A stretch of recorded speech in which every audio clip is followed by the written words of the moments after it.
Hello. How's it going, Hello. everyone? Great. Very well. How are you doing? I'm good.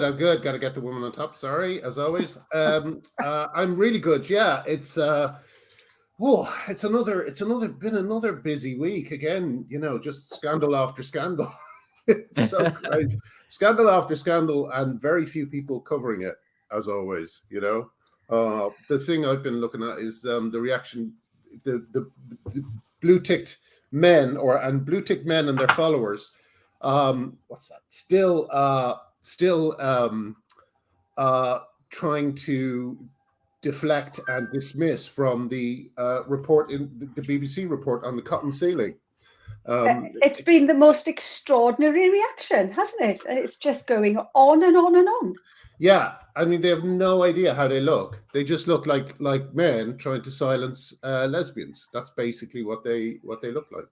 Yeah, the gig is up. The jig is up. Like, it's just there are some people who are scrambling because they're behind the curve on the temperature of the room has completely changed. Yeah. I was talking to Karina Cohn, and she said, and this interested me because she said it from America. She said it's crumbling. And I thought, wow, if Karina thinks it's crumbling, then it probably is crumbling. Honestly, I think that Stonewall investigation by Nolan in making the BBC look quite poor, in that it made them look very biased. I do think that this is a reaction to that. The BBC are now publishing these articles. And people have been used to not having the mainstream media, despite what they say. Like, oh, you've got all the mainstream media on your side. Despite that, they're absolutely used to the BBC and the Guardian completely stifling women's voices on this. Yes. And did you see? Because Women's Hour have been stifling women's voices on this, but today Kathleen Stock was on. That's right. Women's Hour. So I do think that the BBC has taken a look at themselves and thought, yeah, we're coming out of this really quite badly, and are now thinking, all right, we should be a bit more equal in our coverage on this. I'll give you another example. Not only did she appear on Women's Hour, but there was a BBC report by the woman who replaced Ben Hunt, the hilarious propagandist, who's moved over to get Vice into trouble for inaccuracies and slander. And was he the LGBT correspondent or whatever for the BBC? Yeah, he was, and he tried to pull a gotcha piece on the Minister for Equalities or something, and it just was a complete fail. But the person who's replaced him at the BBC did a report on that Kathleen Stock interview, and it's very even-handed, And as I've been telling people, I've had 2 journalists recently write about me without doing the sign of the cross every time they mention it. So I do think things are slightly changing. I think it's beginning to come into focus for a lot of people. I think so. I think the Kathleen Stock thing as well. I mean, on Women's Hour, I was really surprised at that. But I just wanted to say, you look at Kathleen Stock, she's written a very measured, very, very readable book, and she comes across so sort of well on Twitter. I was really shocked at how broken she appeared on Women's Hour. It really does affect people, even people who you think they're really strong people. They've got a lot of support. It was really harrowing to watch. I thought this was the true human cost of what people are doing here. It was. I'm really glad that Women's Hour covered it, because it does show what women are going through, and people like and men like you, Glenna. People are really getting it to the extent that it's it's really, really affecting them personally. So it was really shocking, and I solidarity to Kathleen on this one. It's just awful.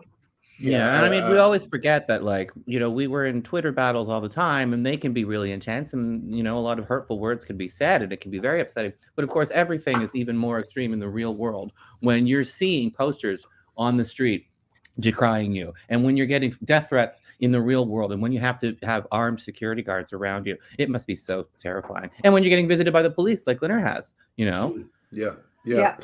Well, you know, and you know, there's all these, and of course, as I always say, the dog that didn't bark. You know, today I published another piece by a rape victim in Scotland who can't go to Rape Crisis Services because Midrul Wadha is the CEO of Rape Crisis Edinburgh. And she's genuinely worried that the culture there will have her reported to the police if she asks for a female therapist. So, you know, it's what's great. And what's great about the cotton ceiling piece is, again, one of the dogs that didn't bark here is the experience of lesbians who have been saying for 4 years. I mean, for more than 4 years. It's only 4 years since I really found out about it, or 5 years maybe. But you know, I got a letter from a woman over in America, Kitty, and she told me 4 years ago. She said, "I'm in a group of, I think at the time it was 51 women who have been sexually abused by trans-identified men." And I tried to get that story into all sorts of newspapers, and it never took. You know, they in the UK, basically it's not a story unless it happened in the UK, so they didn't care about American stories, you know. But it's great now that this kind of hidden world is suddenly being revealed, you know. I mean, you know, I still think it's happening too slowly because, you know, the resistance to the BBC story by left-wing men especially has been disgraceful, you know. Incredible, actually. I mean, it really almost quite funny the way they're suddenly sort of talking about numbers and polls, when we've had a poll out there for years saying this is what people believe and people ignore it. People have been using the ridiculous stat of, 37 self-identified trans people for the 40% suicide stat, completely uncritically. And now suddenly we care about these numbers, and we should care about numbers. And and I think these points are fair to make. But honestly, let's be equal about it. Let's say, okay, well, let's look at all the numbers, shall we? Let's look at all the fucking numbers, guys. It's really, really quite irritating. Yeah. What's interesting as well is how "believe her" was a kind of a catchphrase during Me Too, but as soon as it starts upsetting the new sacred caste of trans women, then "believe her" just goes out the window. And one thing I've noticed, I mean, here's something Nancy Kelly did. What a disgrace Nancy Kelly of Stonewall is. Nancy Kelly published a piece that took one person who was involved in that cotton ceiling story, who apparently has, you know, things they've done that aren't great themselves, but one person to try and destroy the testimonies of the other, however many it was. I believe it was something like 60 women who came forward and said they were either coerced or it was an attempt at coercing them into sex. For her to dismiss the stories of those 59 women, you know, is an absolute disgrace. And again, you know, why Stonewall are still, why anyone is listening to Stonewall is a mystery to me. Well, people are not, though, are they? I mean, they really, like, Stonewall is losing its grasp on all of the institutions, isn't it? The Department of Health said yesterday that they were coming out one by one. You know, they are coming up because, again, I think the Nolan podcast has really shown how departments have been captured by government departments, public bodies have all been captured by Stonewall, and, you know, they look really poor. And the fact that Stonewall wouldn't even come and talk to them has made everything look very, very shady. Yeah. And I think people are, you know, once that happens, I do believe that, you know, there'll be, you know, there's troughs and peaks, but this might be a little bit of a peak, and we might get into, you know, the Stonewall thing might there's echoes, lose its grip. Yes, backlashes I and believe echoes so. 2 steps forward, 1 step back kind of thing. But it's a testament to the power of journalism, that the responsibility that journalism has, and how journalists neglected to do their duty is a huge part of this issue. Because the idea that a gay rights organization, that's something that comes from liberal, progressive, social justice moving forward, human rights expanding, can go awry and cause problems is a new type of story plot line that no one's ever seen before. So nobody knows how to deal with it. And that's exactly what journalists should have been doing, is explaining this new type of situation to people. And they haven't done that. Instead, they've been cowering. And you've seen, it took 6 months for the BBC piece to be vetted and approved by the top brass, because they were all afraid they knew there was going to be backlash. They must have generated sort of a war room when they actually put the piece out, knowing that there was going to be backlash and everything. And it was good of them to do that, but it shouldn't have taken 6 months to figure this out. It shouldn't have taken all this internal fighting and battling. They should have said, this is our job as journalists to be reporting this story. Because the second it gets reported, everybody says, oh, this is totally obvious. The TERFs were right. The gender critical people were always right. Everything we're saying is absolutely true. It just takes one legitimate voice to back us up, for people to see that we're not crazy. They've stuck to their guns. Yeah, as well. In Sweden, it took one news media, one big news magazine, hour-long piece to discuss pediatric transition, and then the whole thing fell apart. It doesn't take much. You just need one legitimate voice to step up and back us up in journalism for everybody to realize that it's okay to talk about this. Chappelle and the BBC have stuck to their guns as well. Did you see yesterday they tweeted, this is controversial, but we've had more positive, like over 5,000 letters thanking us, and 4,000 people telling us that, I don't know. That's the power of the feminists in the UK writing to the BBC, telling each other to write to the BBC. Graham contributed to that too, urging people to write to the BBC. That helps. All the letter writing, contacting people, especially when you have positive news. It really makes a difference. And the wonderful Baroness Nicholson, who shows you how to do it with kind of style and the important people to speak to. I mean, fabulous handwriting. Remember the fabulous handwriting, people. But one good thing about all of this is that it's made a lot of it's made a lot of us realize that activism is something that we can do, and we can change things. I mean, we've spent a lot of years thinking that we couldn't do anything. Absolutely. I was thinking about this a lot when in the Women's Place UK meeting on Wednesday about women in prison. Rosie Duffield got up and she said, and it's something I'd not really thought about before. She said, as politicians, we've got to vote on a lot of issues. We've got to make decisions on a lot of issues.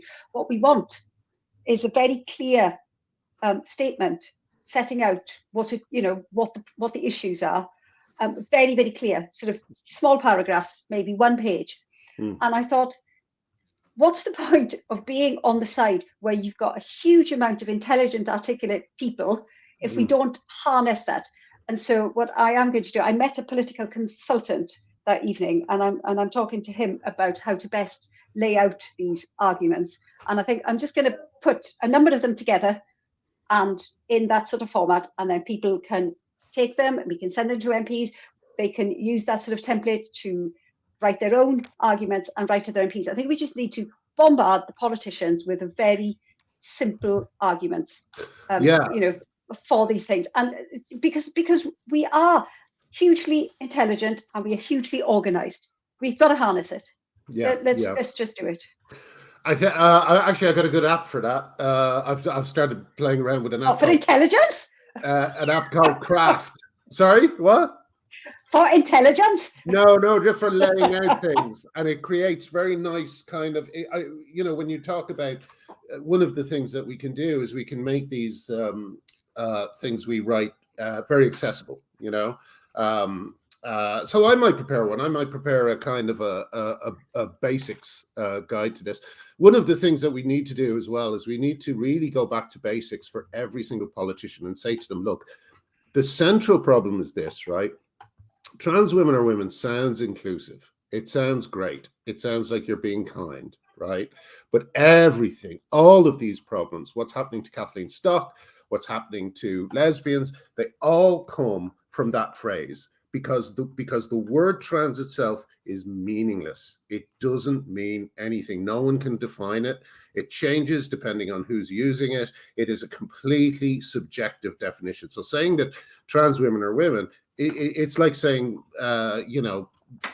Fisher are boxes. It makes no sense. It's just like if you can't define fish and you can't define boxes, then you can easily say fish are boxes. If you can't define women and you can't define trans, then you can easily say trans women are women. The problem is you can't use it to do things like policy. You can't use it for safeguarding. No. It is a completely, and also, because it's often talking about fully intact men. I think the statistics are 83% of trans-identified men don't have any surgery to their tackle. So it's they're intact men. Once you get to that, I think that I see a lot of people as well. They use transsexual and transgender as if they're interchangeable. Yeah, of course, it's purposeful, isn't it? It's the Montebello argument. We've talked about it before. You can defend this, and then you can go back and you can sort of stand there and say, actually, I'm trying to get all of this through. And then when you actually try and pin them down, they're like, no, I'm only talking about this tiny number of people. But we know that this is just a standard way of, and in fact, this is something that, that argument that I had an argument on the weekend with a most extraordinary Liberal Democrat chap who was absolutely convinced. I've won, he said. I've won.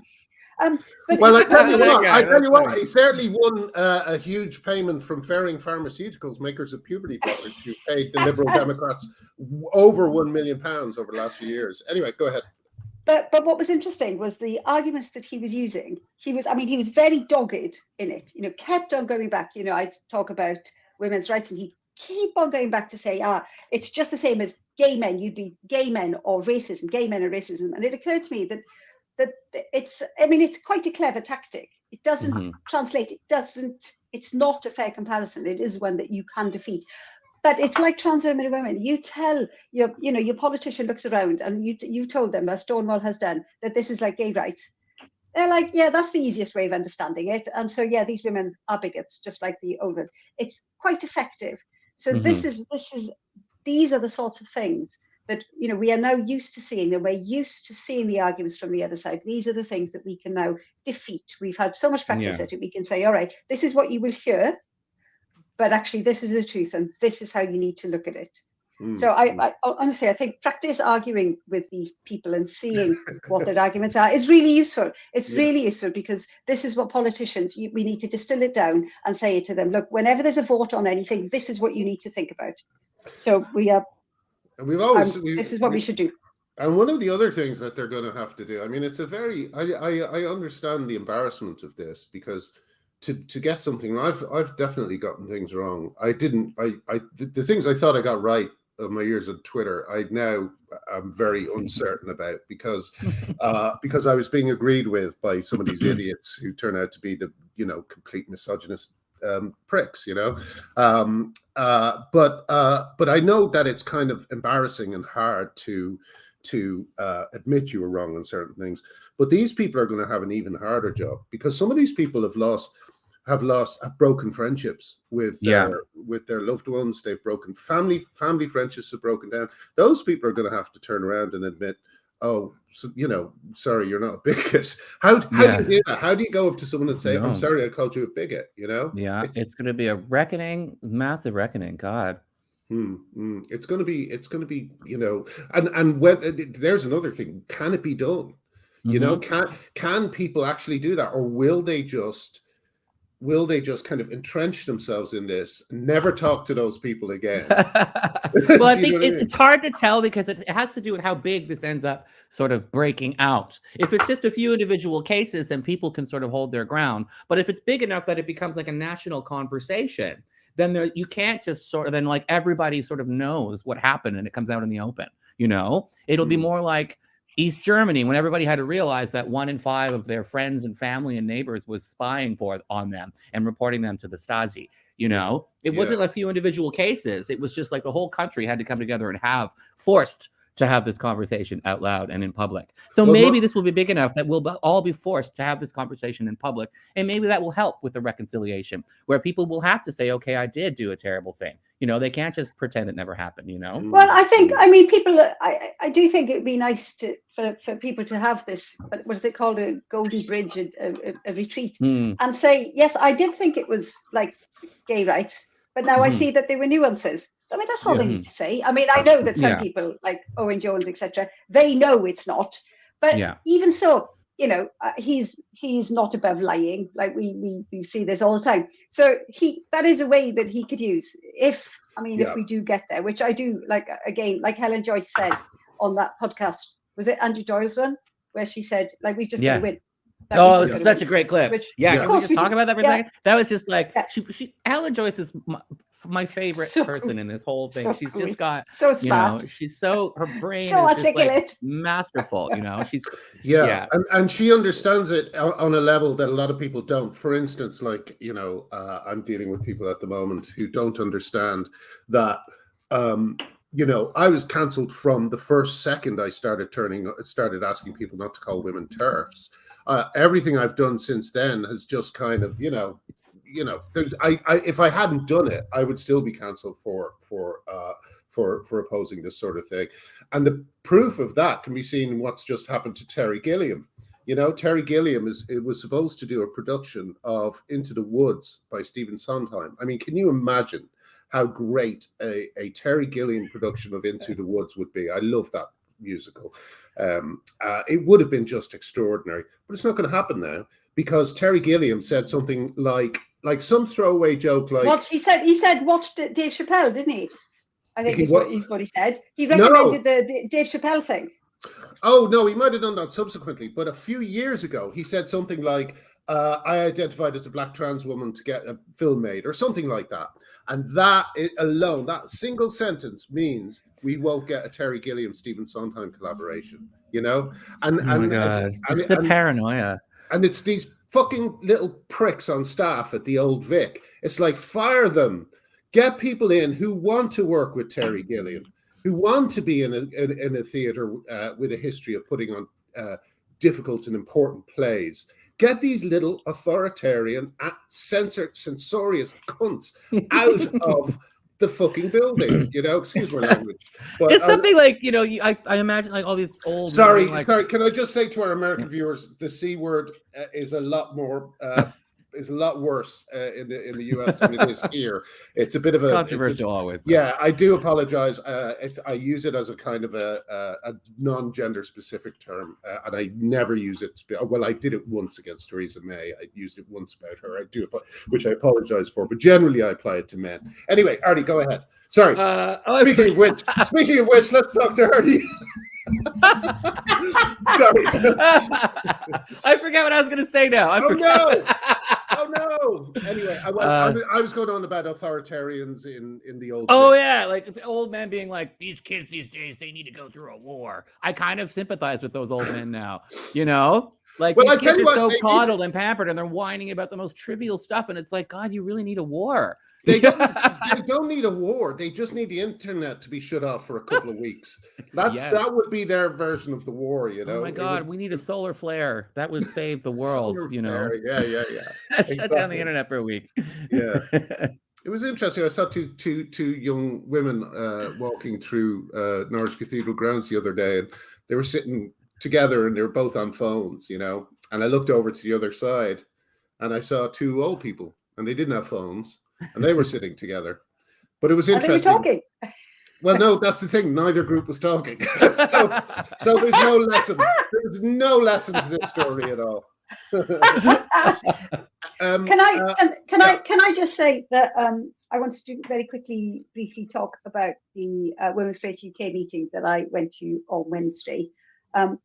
It was very, very good. It was for women in prison. And it was much broader than trans women in prison. It was, you know, just talking about women in prison in general as well. So the speakers were excellent. Yeah. Jo Phoenix was one of the speakers. And again, that was really shocking, you know, for the treatment that she has received from, what was it, Essex? University. Yes, I think so. And again, just like Kathleen Stock, you know, you feel that these women they're really strong, and they are strong. But on stage, when she was talking about it, she clearly the human cost. It was extreme. You know, she was choking up. She was very, very, very upset. So anyone, I think she's just about hit her target for the crowdfunder, because I think she's going to sue them. So if anything that you can spare on that. Wait, I'm sorry. She's suing the university. I believe. Oh, she's going to sue the university. Yeah. Oh, wow. Yeah. Yes. Okay. Also, the protesters outside. I mean, it was incredible. I don't know if you've seen the video. I have seen. Yeah, they're extraordinary. They were. It was extraordinary. They were almost like. I mean, they were almost like a parody of trans rights protesters. It was hard to tell, actually, if they were. They were dreadful. You know, they were like sort of just calling women fat and ugly, and you know, with the loud hailers going right up to them. You know, I think one of them said, "Shut up, you cunt."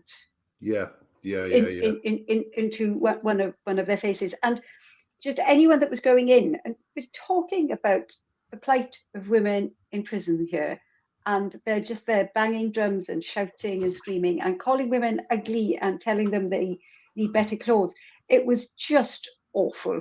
But I'm glad that it was captured on video by lots of women and posted, and I think at the right time as well, because so many people have been protesting the BBC article. I've noticed a lot of people putting the footage underneath. And I think, you know, that's the right thing to do. It is the right thing to do, is to make people see or make them have to face up at least to what they're defending here. And I think that's quite important. I mean, they're going to ignore it, but it is going to make them uncomfortable. So no, it's well worth doing. I'll tell you. Sorry, go on, Helen.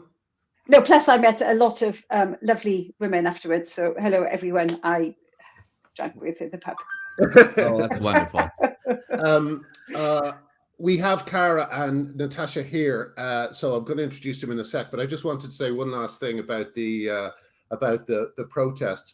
I noticed that they were at the same place where we had the LGBT Alliance conference, and I was wondering why they were allowed so close to the door, and I found out it's because the LGBT Alliance spent some money on security, and as a result, we didn't really notice the protesters until we wandered over to the window, which had about 6 feet of glass, you know, between us and the outside world, so you couldn't even hear them, and they were just like tiny dots down on the ground. And Vice ran this story. I think it was Vice. It was either Vice or Vulture or one of these, you know, fucking completely captured youth magazines. Ran a story about how they disrupted the LGBT Alliance conference. We didn't even know you were there until we came over to say hello, until we waved through the window at you. You didn't disrupt shit. So sorry about that. And Vice, as always, is lying to you. Listen, let's get Cara and Natasha in. We'll give a little bit of background. I had Cara and Natasha in a few weeks ago, or months ago possibly, talking about Loudoun County, where there was an extraordinary situation going on with the school board. Since then, some further extraordinary developments have happened. It hasn't taken root as a story here, but I think it might be just about to, because something big has happened. So here they are again.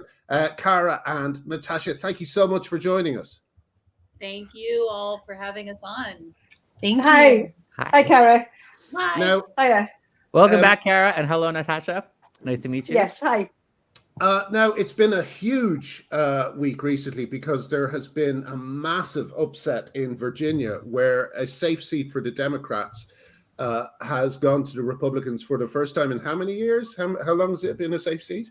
I don't know. We had like Northam for 4 years, and before that was McAuliffe, the guy that ran again for 4 years. And I think I was in West Virginia like 8 years ago, so I don't remember. Well, can I just step in for a second to help with the people who aren't familiar with U.S. geography? Loudoun County is spelled Loudoun, but it's pronounced Loudoun, so that's a little weird. It's in Virginia. And it's actually it's almost a suburb of Washington, D.C., which, of course, it is is, the yeah. nation's capital, sandwiched between Virginia and Maryland. So it's sort of a wealthy suburb of the D.C., essentially. And it had historically been a Republican stronghold. And then ever since the Obama era, it had become solid blue. And now it's just, as of like the other day, ran back to red, I believe. Is that right? Yeah. Not Loudoun. So when... Oh, okay. Okay, Virginia, yeah. the state of Virginia. The state went red, and it had been for a while. But Trump lost Loudoun County. I don't know. Biden got like 60-something% of the vote, and Trump got 30-something% of the vote last year. But then Youngkin, the Republican, was able to get like 44 or 45% of the vote this time. So he outperformed Trump this year. Obviously not enough, but because they weren't, Youngkin's ability to raise up Republican votes in Loudoun compared to last year, I think helped, his win overall throughout the state. And the reason, I mean, Cara, can you give a kind of like a summing up of what exactly has been going on with the school board? I know Natasha is more familiar with it, but I just want to kind of overview, and then I'll go to Natasha for what's happened recently. Yeah, I mean, so I went at Natasha's invitation. I went to the school board in August, which turned out to be the day before the board voted in favor of policy 8040, which allows students to use the bathroom in accordance with their gender identity. What we didn't know, I certainly didn't know, I don't think anyone knew at the time, is that the board enacted this policy knowing that there were allegations of a sexual assault, one sexual assault against, the accusation was against a boy who wears a skirt in the bathroom. And the board enacted this policy knowing that, and that came out subsequently. So that's part of the big scandal.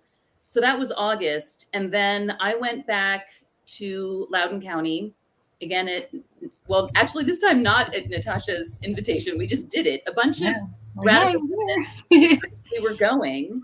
And then we very rudely asked Natasha if we could use her house as a staging ground. And she very generously said yes. So we went to her house and we made a bunch of posters. And the poster that I held said, "This Democrat supports single-sex spaces." And I held it above my head, and it had a bunch of arrows pointing down at me. And my friend Lauren was there, and she held a sign that said, "This Democrat says boys out of girls' spaces." There was another woman there who held a sign that said, "Protect girls, not gender." And the point that we were trying to make is that we are radical feminist women on the political left, and we are happy to stand with the parents who are standing up for women and girls and students throughout the county and throughout the state. And let me just kind of give a little bit more detail about this case, because this is the most, I can't believe it's not a bigger story over here. But the young woman who was raped, the guy who raped her was wearing a skirt. And that is why I presume he was allowed into the women's toilets, or into the whatever they call them now, the gender neutral toilets. But that young man, instead of telling anyone about it, the young man was moved to another school where he raped another young woman. Now, how much, Natasha, let me turn to you now. How much did that incident have to do with the upset in Virginia, with the political upset? So I think people all around the state who normally had, especially Republicans, they don't even know who their local representatives are, right? You say, "Who's your school board member?" I don't know. They don't even know what it is, right? And I think that this national attention to Virginia and Loudoun, everybody hears about Loudoun because it's, so important. It kind of woke people up to local politics in general and to state politics in general, because there's a lot of Republicans who only care about the presidential election. So they'll come out and vote every 4 years, and then they just go about their day and they don't think about anything. In Virginia, we have elections every November. And not general elections. We also have primaries in June and the conventions and all this stuff. So it's constant political stuff in Virginia. It's exhausting, to be honest with you. And you're right next to DC. That must be extra exhausting. You know, or that traffic. I don't want to talk about driving in Northern Virginia. It's especially awful. Kara knows. So anyway, Kara, you're in DC, right? Huh? Yeah, she's Kara's in DC. Yeah. So it's. I think it really did wake people up to, out of their sort of all we care about is what's happening nationally. And you have these people that are like, yeah, Trump, Trump, Trump, and then they don't pay attention to what's happening in Virginia, around their state and in their counties. So I think it did play a part. And I think the school board, the covering up of things, and you saw that student walkout in Loudoun County? How a bunch of students, yeah, that was wonderful. Loudoun County LCPS protects rapists, that sort of a thing. Now, just like a minor quibble, because I'm always all about like details. So the boy who was moved to Broad Run, I graduated from that high school. There's conservative parents that say, that's actually a really good principal. I don't understand what happened. Like maybe he didn't know, and that's quite possible. Like for this to have happened, there was a massive breakdown in lots of different like fail safes, right? Lots of different adults messed up. And I think what he did, I don't know that he raped his second victim. I do know he pulled her into an empty classroom, which was like a charge of abduction because he wouldn't let her go. And then he assaulted her. I think he was charged with sexual battery.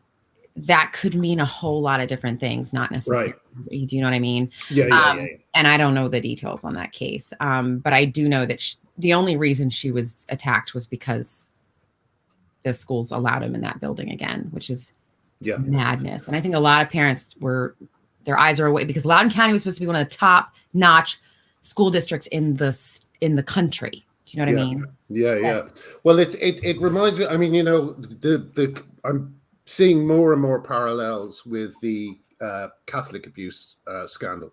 Moving people to a different area rather than doing something about them. The cover-ups, the refusing to believe that the sacred caste has done anything wrong.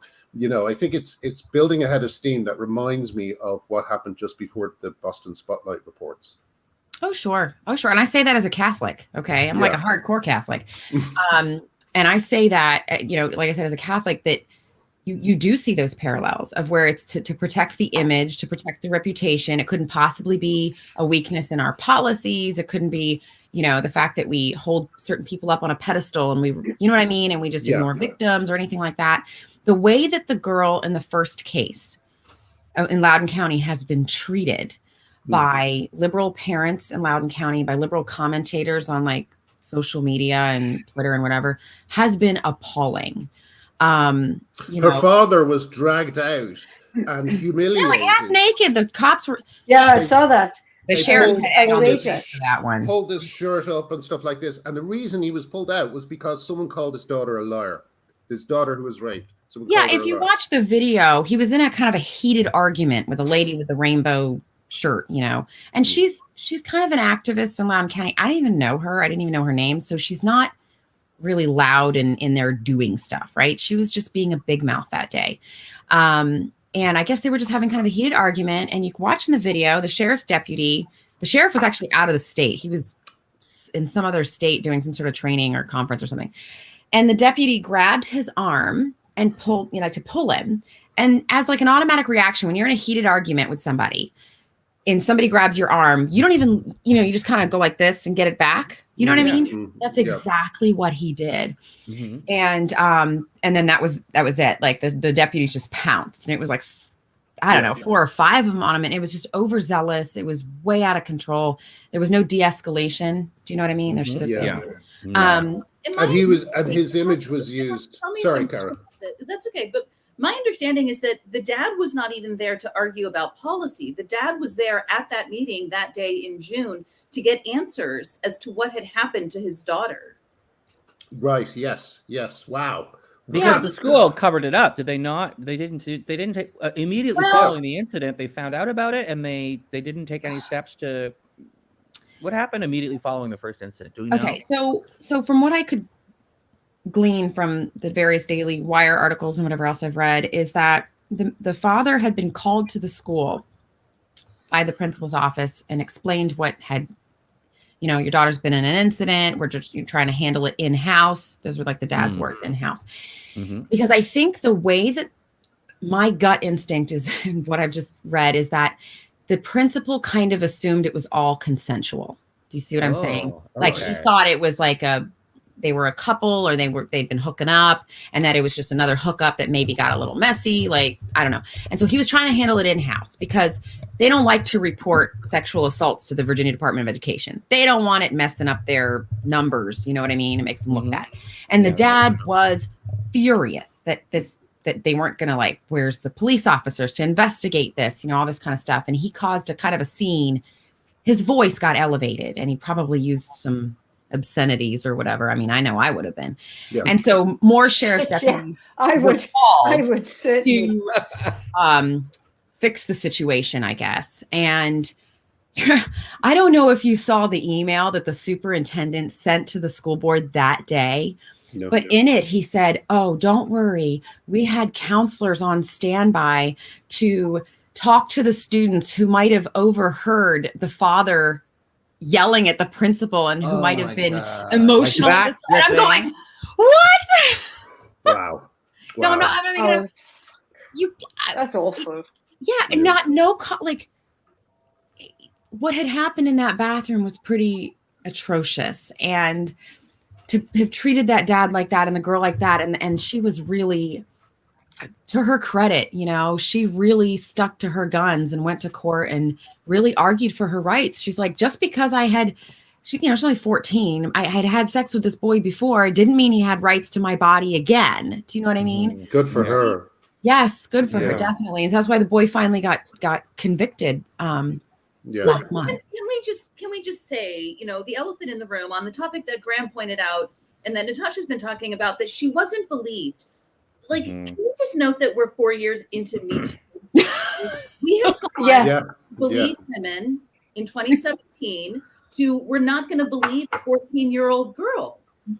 Yeah. Unbelievable. Just atrocious. It is atrocious. It is. No, I totally agree. The who trans train has completely bulldozed Me Too into the ground. That's right. Yeah. Yes. It almost feels a little bit like the revenge, the kind of the pushback after Me Too. Like you've gone from believe women to believe no women. Like the Owen Jones is the way. I don't know whether you saw, Cara, but someone from the BBC, John McSomething, he did a comparison where he compared the report on lesbians being sexually coerced by trans-identified males. He compared it to the Savile scandal, where similarly there were people who were afraid to speak out. Anyone who did speak out had their jobs threatened. There was 2 journalists who risked everything to bring the news to light, and he compared it to that. And Owen Jones and his followers, some of whom I posted about yesterday, swarmed on this guy. And I said in my post that these are people who are trying to cover up a sex scandal, which is what I believe the coercion of lesbians to be. And sure enough, he had to delete the tweet. He had to delete it. So this is what's happening. We thought with the internet, we'd have a greater accountability, but the opposite has happened. We have the people who are trying to be accountable being swarmed upon by men who have skin in the game because they are arguing for extra rights for their fellow men.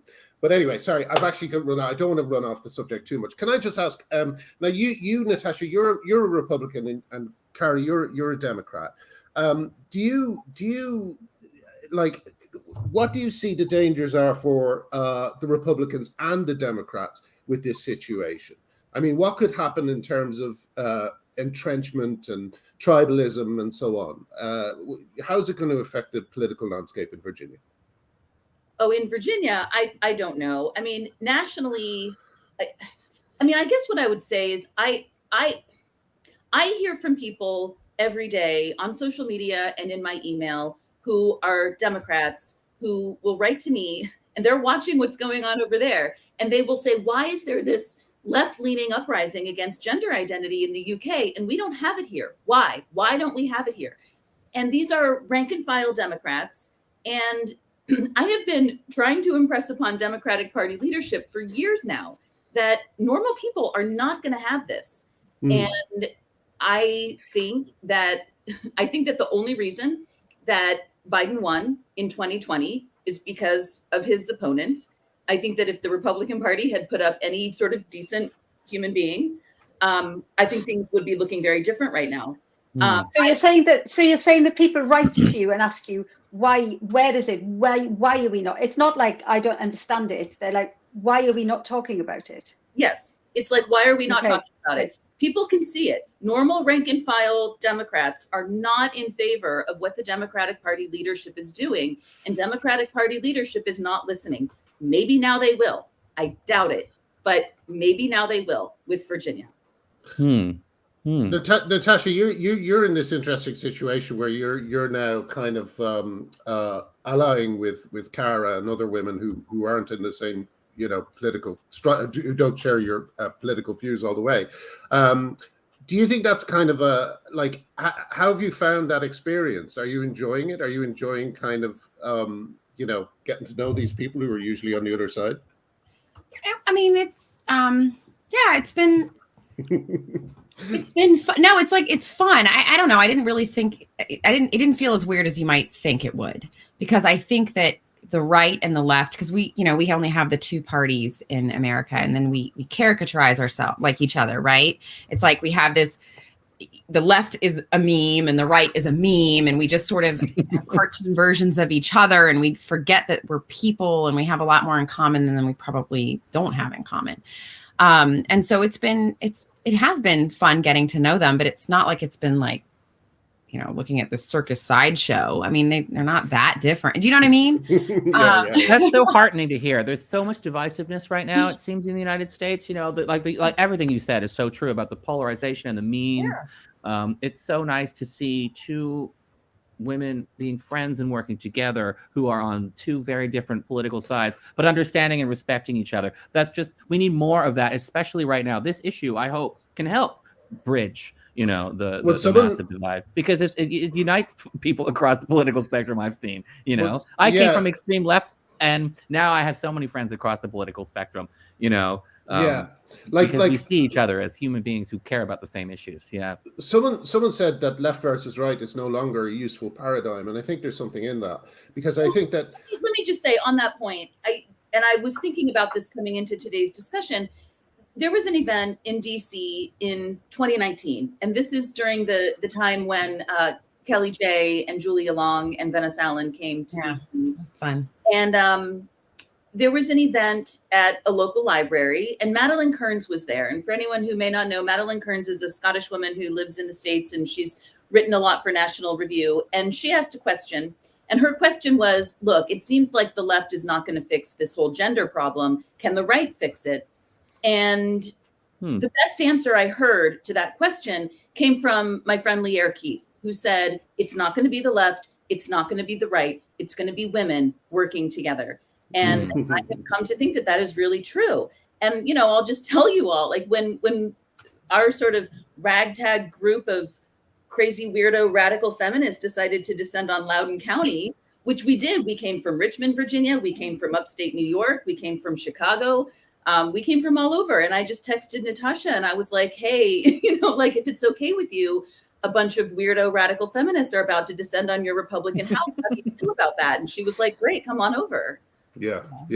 But I think apart from the feminist aspect to it, I do think also that we've had a situation, and Natasha, I don't know whether you agree with that. I don't know your feelings on Trump, but it seemed to me that Trump was constantly trying to create a alternative reality that kind of didn't exist. He would lie so often that he didn't really know what was true from moment to moment.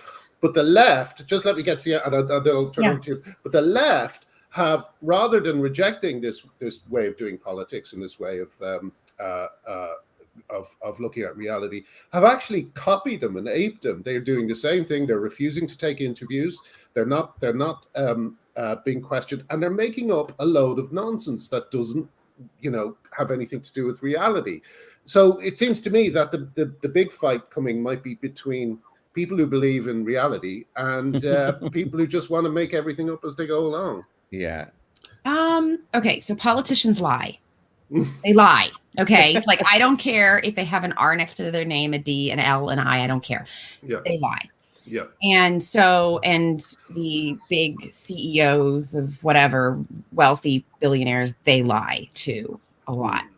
And so I don't like, it's funny. I don't know that I ever watched a Trump speech all the way through. I couldn't watch Obama. But they're about 8 hours long. I don't listen to politicians. I pay attention to how they vote. I pay attention to what they do. And I sometimes pay attention to who they punch. And I will tell you the big difference between Trump and what the Democrats haven't learned yet is to stop. Trump didn't punch down. And the Democrats are punching down. They were punching at parents. They punch at small business owners. They punch at the little guy, the nobody. You know what I mean? And Trump, for all of his, buffoonery or whatever, he would punch at, China, or he would punch at some Hollywood person or some other politician or whatever. It never felt like he was punching down at the little guy. And if the Democrats would just stop doing that and accusing, the little guy of being a racist or a transphobe or whatever, and always, like, I don't know if you saw the comments on MSNBC or on Twitter by the blue check marks. It was like racism won last night and white supremacy won last night. And it's, just going on. And education is now a code word for racist or, white people who don't want their kids to learn about race. It was just really, really like cringe. And if the Democrats would just stop punching down and would kind of moderate a little bit, they'd take Virginia back. You know what I mean? But they just yeah. So I think nobody cares about buffoonery anymore. They don't even care about honestly. Exactly. I don't entirely. No, but this gender identity stuff. This is what's really, it's screwing up the left everywhere. They've got hold of it and they are completely alienating. Because they're punching girls in the face with it. It's a massive alienating. Helen, here's what's really bothering me today, which is that the way that the media is portraying. Okay, so my experience of last week's rally in Loudoun is that parents did their absolute best to set aside their disagreements about almost all political issues, and they showed up as concerned parents who were concerned for their kids. And the focus was not on critical race theory. Nope, the focus when I was in Loudoun was on opposition to the gender identity policy, but the media will not cover it that way. Oh, really? That's interesting. It's fascinating, and it's really upsetting. According to almost all media sources, Youngkin won because Republicans are racists. They are they are ignoring the Loudoun County and other counties' gender identity policies. Ignoring. And it wasn't just the bathroom bill that the school board introduced. Didn't they have pornography in the school? They had some of the grimmest pornography that was just kind of masquerading as LGBT information or something like that. It was extraordinary. They have books that a lot of them are fiction books that they have in the classrooms just for reading. The kids can't check them out, and they're considered like diverse classroom libraries. And the whole point, what it was advertised to be, was so that students would have access to books with characters that they could identify with, if they were a racial minority or had a disability or something like that, right? Because they didn't want to have the typical, cisgender, straight, white character or whatever. Sure. But then what that turned into, and part of that, I think, was because there was the way that the books were ordered was in such a haphazard, quick way, within 2 weeks. We have to spend $1.3 million in 2 weeks. I'm not joking. Oh my God. 5 days. Okay, I'm not kidding. I'm not exaggerating. Yeah. And they basically told the book database company that they were ordering from to come up with the list for the diverse classroom libraries, and that it was LGBTQ, that acronym, was also considered diverse. So to include those kinds of characters. And there was no sort of, and they did have this little thing in there, appropriate. But these books are written and advertised, I guess, or whatever, towards what they call youth, right? Or young adults or something. And then they end up in, with 14-year-olds and 13-year-olds and 12-year-olds or whatever. And the point is, some of these are just, erotic, unnecessary sex scenes and really explicit language. It's not just like, oh, I'm a girl and I have a girlfriend. It's or like, oh, my friend has girlfriend did this. We've seen some of the same sort of literature trying to be sort of disseminated here. But what can we do, Cara? What can we do? My only hope is that at some point someone in I don't like the phrase mainstream media because it's so misused, but I do just generally mean mainstream media has to start covering it. And the only way that I see that happening is for what many people would say gender critical or radical feminist Democrats have got to start running for office, because that's the only way to force the media to look at this issue. If we've got more Democrats speaking out and actually running for office, local media will not be able to ignore it. You're going to have, and I used to think that radical feminist Democrats could not run for office and be taken seriously at all. And that still may be true. And radical feminist Democrats who run for office probably won't win in most places, but they stand a chance in a lot of places because of what I said a minute ago, that normal rank and file Democrats have had it with this. And so even if radical feminist Democrats run and lose, that will at least force the issue into the media. And I think that's absolutely critical. Natasha's giving me a thumbs up. I'm glad to hear it. Yeah, I honestly, I see people in the comments saying, I'd vote for you, Cara. Yeah. So you should have Would you think about running, Cara? I wouldn't rule it out. Oh, okay. That's interesting. Wow. Okay. Well, you've already made some friends in Virginia. Can I get a spot on Bill Maher? Oh, that'd be cool. A spot on Bill Maher, please. I would yesterday, of course. But his producers are notoriously hard to track down. I've tried so hard to get his producers, and I can't find them. So if anyone has connections to Bill Maher's producers, please.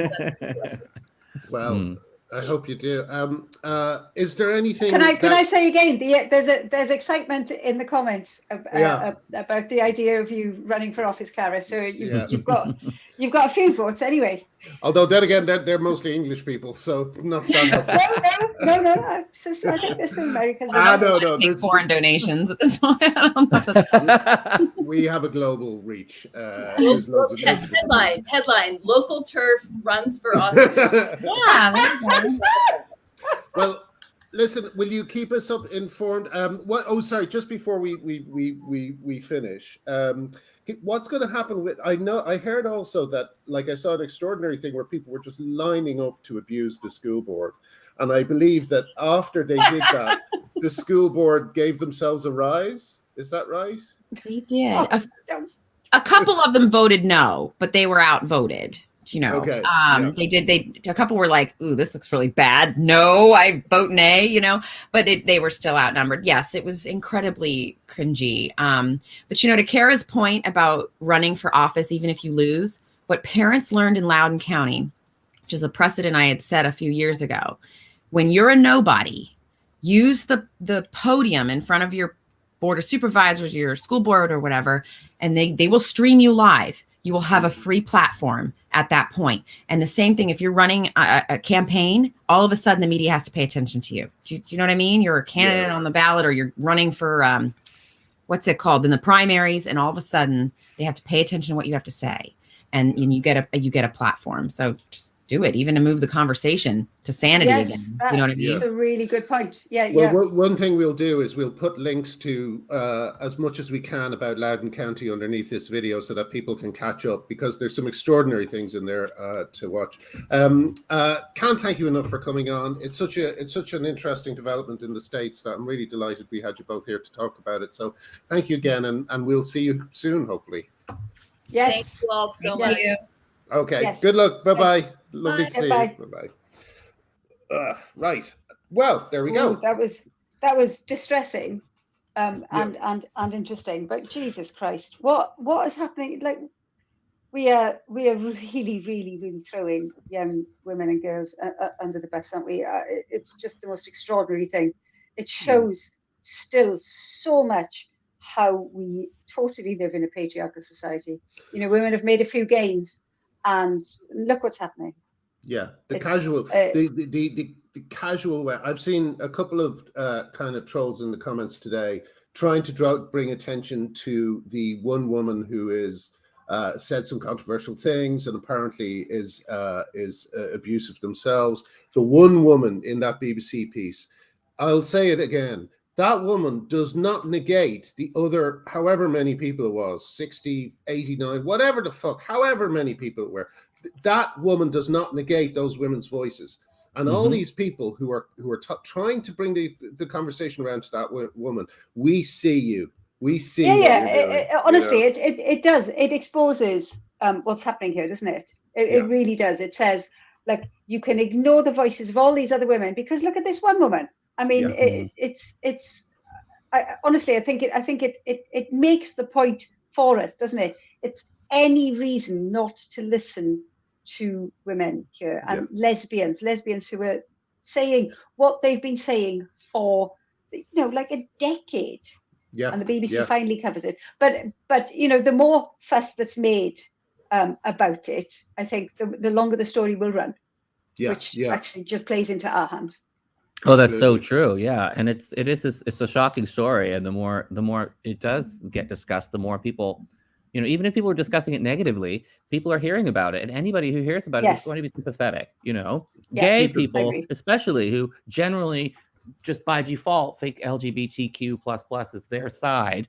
When they're confronted with questions of should you have sex with someone of the opposite sex if they change their pronouns, they're all going to say hell no, Apart from Owen Jones. Owen Jones renounced his homosexuality. Yeah, the liar. By saying he would have sex with a trans man. Liar. Something he never has to prove. The issue about gay rights organizations telling gay people that they're akin to racists if they won't have sex with members of the opposite sex based on their own self-declaration, that's a big one for gay people to wake up to this. So I'm glad to see that gay people are talking about this. And they're all talking about it now openly. I see more of that, at least. People saying, no way. I'm not going to have sex with a female if I'm a gay man. I'm not going to have sex with a male if I'm a lesbian. Yeah. Well, people did for so long haven't believed that these arguments are actually the arguments, but now they see they are. That's just it. They didn't know. They didn't realize that gay rights organizations are literally saying the word homosexual is bad. Yeah. You would look at it and you would think, nope, that's a lie. Yeah. That's obviously not happening. Yeah. Hey, listen, so I think people need to get over the shock. Yeah. Here's a good thing to do. Write to the BBC congratulating them on the Kathleen Stock Women's Hour thing. Yes, please, everyone do that. And I'd like to say again, solidarity to Joe Phoenix and to Kathleen Stock for what they're going through. It was very distressing seeing Kathleen's face on Women's Hour. It really showed the human cost. So write to Women's Hour and tell them thank you. And I've gone from wanting to join the anti-license fee movement to thinking doubling it. To doubling it. Yeah. Well, I'm certainly not going to join that movement. I'm certainly going to sit back and wait and see what the BBC do now, because it feels like tectonic plates are shifting, and with any luck they'll give, as I say, fire these pricks who are telling people what to say and what to think and what to do. It's a good time to be alive. And don't forget, the BBC, they said they're working on some big discussion or documentary piece about the debate around this issue too, aren't they? Weren't they looking for voices? So there's more coming from the BBC yet, which is exciting. Right. Well, I put my name forward, but I know that no one would ever have me on television. But we'll see. But maybe Helen can go on. You're not as toxic as I am. Anyway, lovely to see you guys. Brilliant show. Really delighted with that one. Yes, very good. Well done. See you next week.